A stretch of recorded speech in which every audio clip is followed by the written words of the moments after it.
இடம் வாடகை வாங்கி விழி வீட்டில் குடி வைக்கலாமா? நாம் வாழும் வீட்டுக்குள் வேறாரும் வந்தாலே தகுமா? தேன்மழை தேக்குக்கு நீதான் உன்னன் தோள்களில் இடம் தரலாமா?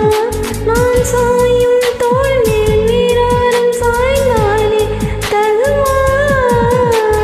நீரும் செம்புல சேரும் கலந்தது போ